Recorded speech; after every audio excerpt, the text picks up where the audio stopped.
friends, it's Jasmine, and I hope that you all are doing well. If you're new to my channel, welcome and thank you for joining us. I am a practicing witch of about a decade and a high priestess. I make a ton of witchy content here on YouTube, so definitely check it out if that's something that you're interested in.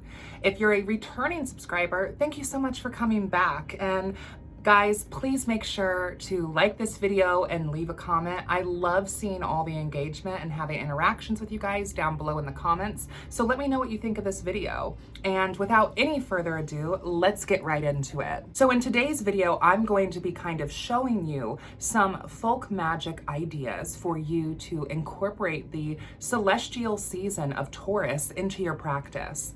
If you are unfamiliar with the frequency of the constellation of Taurus, and I'm not necessarily talking about astrology in terms of sun signs or natal charts. I'm talking about incorporating the constellations more so in your witchcraft practice and using the stars within your spell work. If you're not super familiar with that, I really encourage that you go check out my video I made talking about the properties of Taurus and how we can utilize that in magic, talking about the second house, the house of possessions and luxury and material comforts, and why now more than ever it's a very important time for us as witches to be taking a step back and assessing ourselves and our surroundings.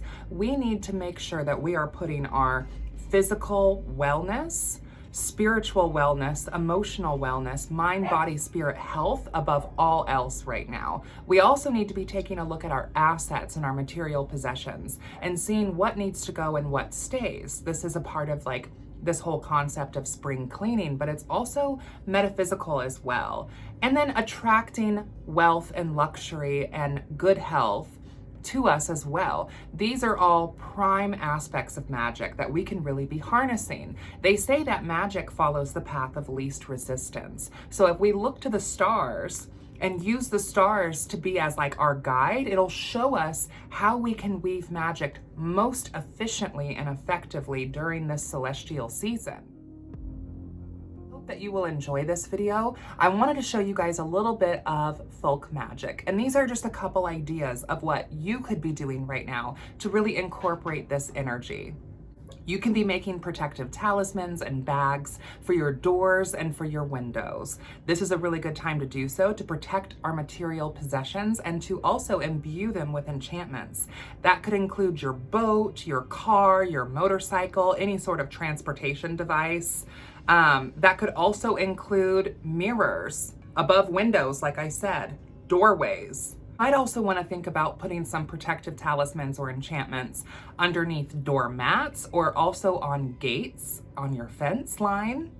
Think about multiple different ways of entry and access to your residence, and you can protect it that way. The second house is all about our material possessions. So we need to make sure that we're taking care of these possessions and that we're protecting these possessions, as well as enchanting these possessions and, if desired, drawing more to us. Another thing that I do is create enchantments to go on a money altar, which I typically keep near my front door to welcome and attract and draw in the money towards my residence. Working with the spirits of the land is very important as well, and you can do so in a very earthly spring way by simply having bird feeders. Placing bird feeders around your home. I personally, here in my home office, have 2 big windows, and I place a couple of bird feeders in front of each one. That way, when I'm here and I'm home working, not only do I get to listen to the birds, but I also get to see them. And it's a fun way to kind of engage with the current cycle that we are in right now.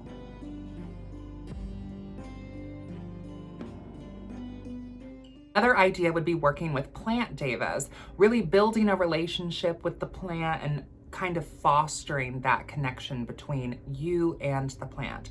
Me personally, in this video I will show you, but I have a home protection plant, which is a cacti, that I've been tending to for the past several years, and we've built a relationship of our own.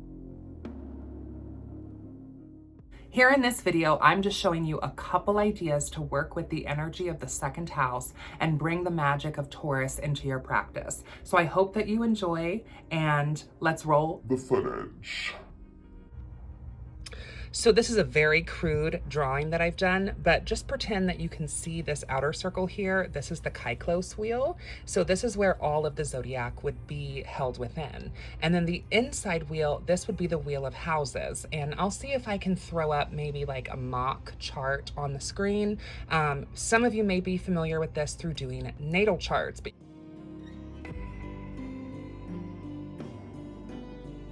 this red goldstone is the sun. Okay, that blue highlight over there will be the moon. Now, you could incorporate more celestial bodies than just the sun and moon if you wanted to.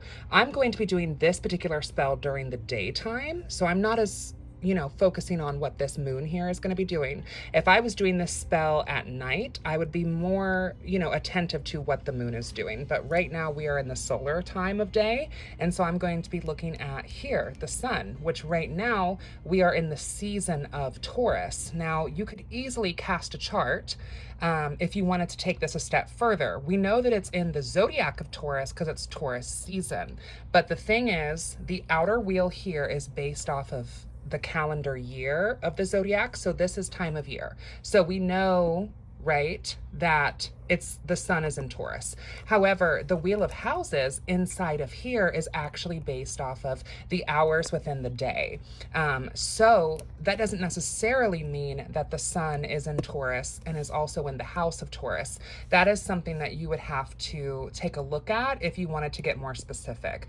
But if you want to keep it simple, I highly recommend just taking the sun's zodiac and then working with the solar association of that zodiac. So right now the sun is in Taurus, it's Taurus season. So I'm going to show you guys some examples of some Taurus magic or some second house magic. The second house, this would rule luxury, possessions, material things. I've made a whole video talking about Taurus and the second house. So if you haven't seen that, I recommend that you pause this video, go watch that, and then come back to this video. But I'm going to show you guys now some examples of weaving some Taurus magic. Hey friends, so this is some of my workspace, and this is going to be me showing you guys how I am going to be weaving some magic in correlation to the sun's aspect of Taurus at this time. So this is going to be what I'm going to be using. I'll kind of walk you through and show you everything that I've got here on my work table, and I'll talk about why I have these things and what I plan to use them for. So I'll just kind of start from left to right and work my way down.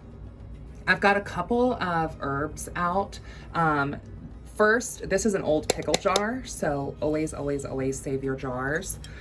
This is just an old pickle jar that I have saved a bunch of flowers from the bouquets that my partner has gotten me or that I've gotten myself for my altar. One of the things that I've been doing for a while is purchasing the flower bouquets when I get my groceries, and I don't plan on ingesting them or anything like that. So I'm not super worried about the quality of the flowers. If we were going to be putting this on our skin or if we were going to be eating this, then, you know, you want to make sure that your flowers are free of pesticides, but I'm not ingesting it or using this on my skin. So I have some flowers here, because these are an assortment of flowers. There's hibiscus and hyacinth and rose and daffodils and all different types of flowers that are in here. You can see the big bouquet I just put in here was some dried yellow roses, but you know, the association that I have with this would be from my Magick, because these flowers are literally from my altar. So they're imbued with the very essence of the magic collectively that goes on at my altar. And then these flowers also have different meanings as well. And then also, because we're working with Taurus, that's a very grounded earth element, I wanted to make sure I incorporated some sort of flower. So I'll be using these. And this jar is the very last of my herbs de Provence, which this is a very good overall just money mixture to use. So I'll be using the last of this before I go get more.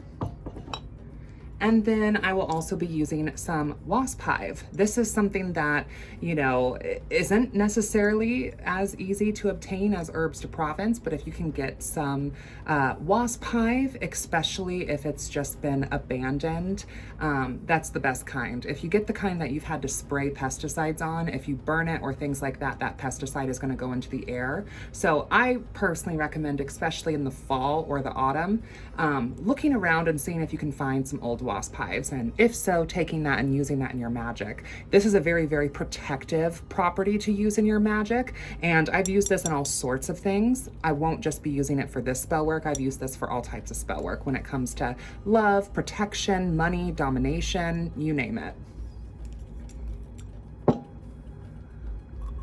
You're also going to need a little charcoal, so get one of those. And then I've got some of my black oud here. I've talked about oud before. This is the Nabil brand. You can get this on Amazon. Oud is agar wood that is soaked in various like oils and fragrances. And I always use the black oud, especially when it comes to like protection or cloaking, mystifying. Think of like basic color sort of correspondences. Think of like basic sort of color correspondences. I will be using a couple of chime candles. I have these 2 black chime candles here, so I'll be using these, and then my 2 chime candle holders. One has a hamsa on it, and the other one's just clear, so I'll be using both of these. I have a crescent chunk of selenite that I will be using, my Bakor that you've seen this in plenty of my other content. I'll be using this to kind of enchant things as I'm going, also to cleanse and consecrate. My tongs for the Bakor. I have a small jar here filled with birdseed. This is just a wild assortment birdseed. I have some bells here.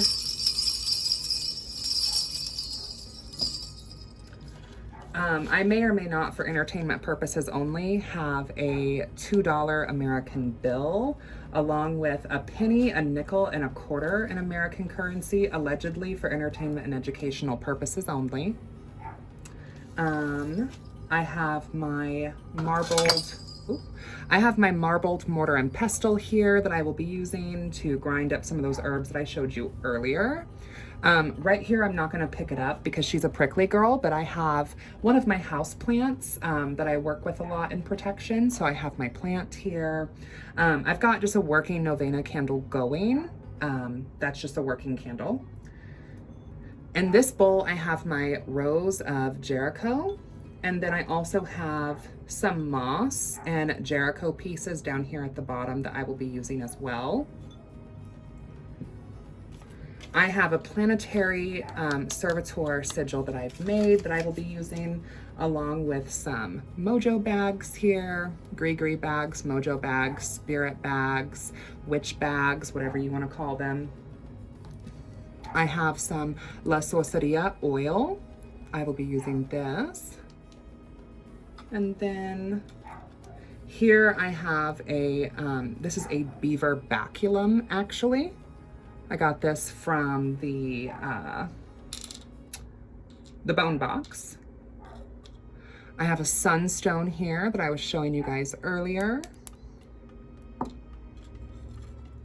And then I also have this cute sign here that says protected by magic. So the game plan for what we are going to be doing is a couple of different things. One, we are going to be making some protective bags to go on the front and back door of our home. This is something that, in my opinion, should be done yearly to really re-up those wards and re-up those protections. So this is not something that you just do once and then you just forget about. This is something that needs to be maintained, and you will know when you need to maintain yours. You might see signs or symbols that maybe your wards or your protections seem a little bit lower, or could be upped, or maybe you don't. And just For me, I like to do it when the sun cycles back towards the sign of Taurus. I think that's a really good time for us to be protecting our possessions, drawing money and luxury towards us, but also protecting what we already have and kind of really building a more solid foundation, in my opinion, is the best way to use this solar celestial season. The bells are going to be here because this is also a ward for the door. I have some other home protection wards as well that I will not be showing on camera, but this is what I will be showing. So first what we want to do is get our herbs that we are going to be mixing together in this, and then we're going to grind those up.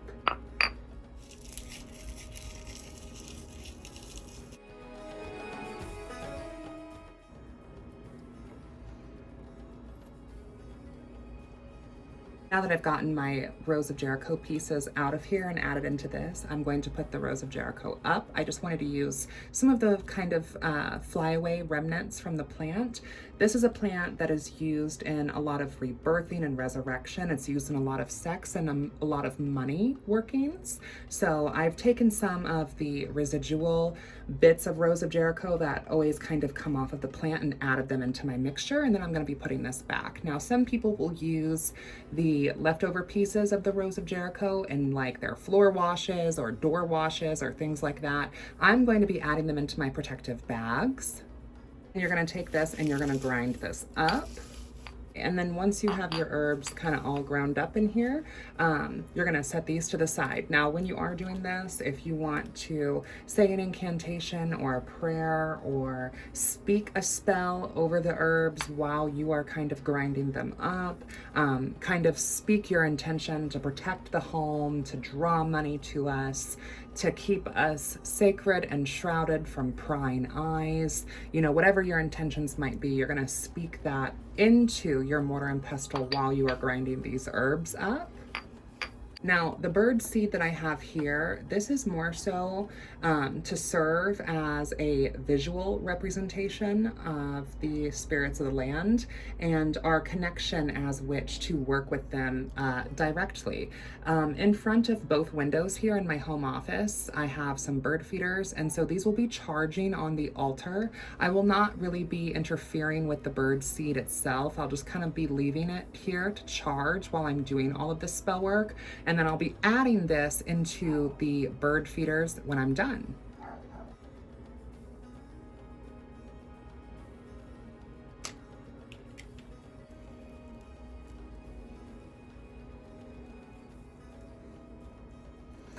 I'm going to be using the flame from each of these black chimes and coating my charcoal in the flames from these charged candles. I'm going to take some of my black oud here, and I'm going to place this inside of the charcoal.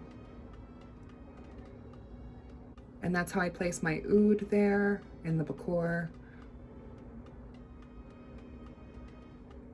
So we'll just kind of get that going. And then what you can do if you'd like is you can just kind of listen to some music and kind of go into a bit of like a trance-like state while you are doing this. If there are incantations or things that you want to sing or speak over your materials, then you can do that. What I'm going to do next, essentially with this whole mixture here, is I'm going to be taking some of my La Sorceria oil and I'm going to be anointing the sign, the play money, if you will, the bell, the crystals, the herbs, doing all of that, and then I will be stuffing the bags with all the materials here. I will also be anointing this as well, which this is a little servitor that I have made, and I will be placing this inside one of the bags. I'm adding the beaver baculum because I want to use this with my servitor as kind of part of its spirit, to use something tangible that once was real and living. And I just feel like the energy of it to protect my home and to care for my home like a beaver would care for its home is the energy that I'm trying to put into this.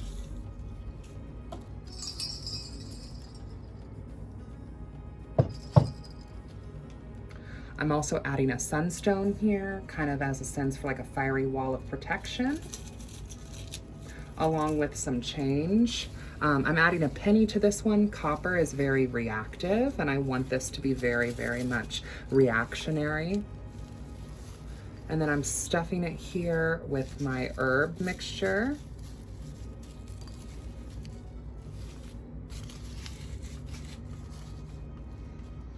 And then I'm gonna be putting more oil in the pouch.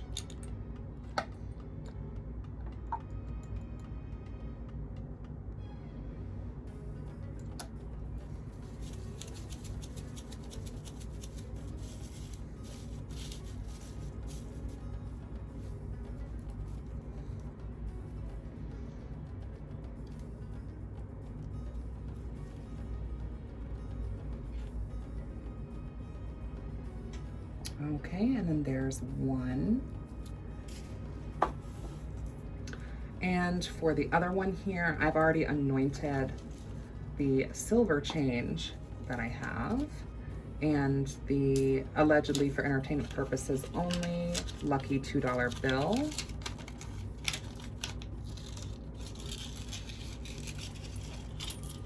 And I'm going to be putting a huge chunk of my selenite in there.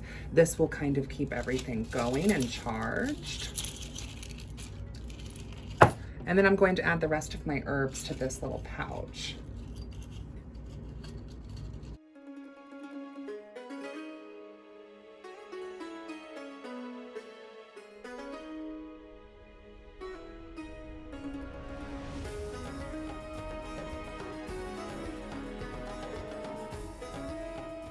Oil in here as well.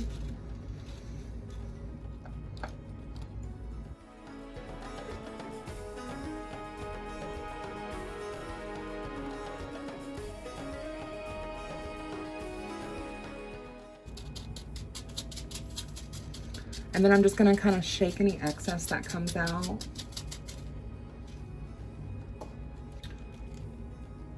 I'm then gonna take both bags and kind of waft it here over the smoke from the core.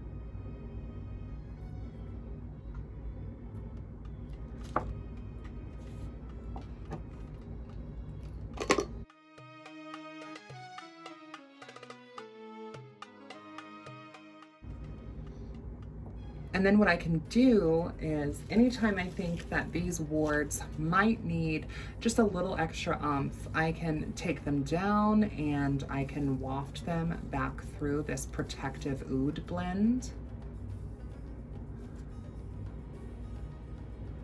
And then while these are bathing in the smoke, you then can sing or say a prayer or speak a spell over the protective pouches, speaking over what it is exactly you intend for them to do.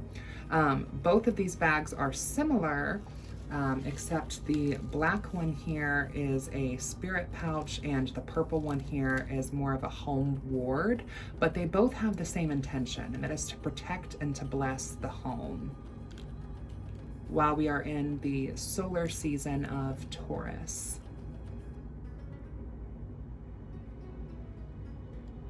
Keep us blessed and protected, well fed and comfortable. Ensure that all of our needs are met and stay met, and that we always have enough to share with our friends and our family.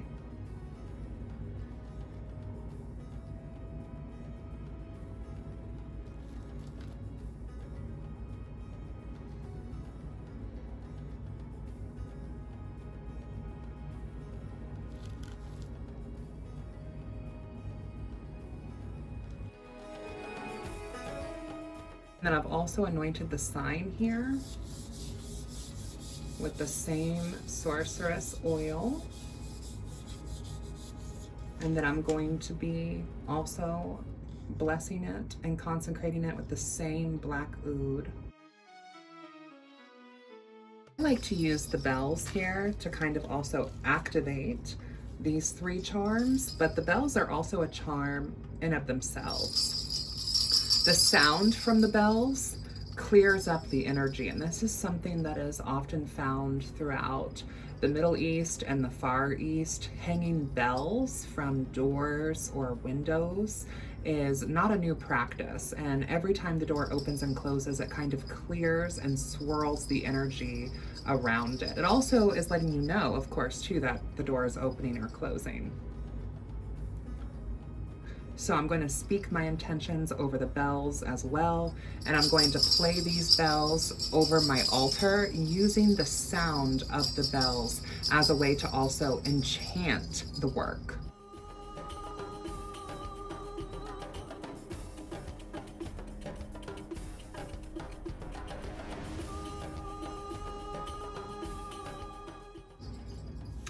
And there you have it, some simple, easy work for this Taurus season. Make some of those home boards, protect your home, protect your possession. You could also do this same thing to make wards for your car as well. I also plan on adding some small crystal chips here around my home spirit plant and enchanting those stones and adding them around the perimeter here to this house plant. That I work very closely with this plant Deva as a way to also keep our home protected. I hope you guys have enjoyed this, and let me know if you would like to see more. And until next time, blessed be. Let me know what you guys think. Thank you guys so much for watching. If you've made it this far in the video, let's just use the keyword of Taurus somewhere down in the comments. Go ahead and use that word anywhere there in the comments. Thank you guys so much for watching. I really appreciate all the love and support. As always, my links are down below. So if you're interested in checking me out on other platforms of social media, you can find me down below there. And yeah, thank you for watching. Until next time, blessed be.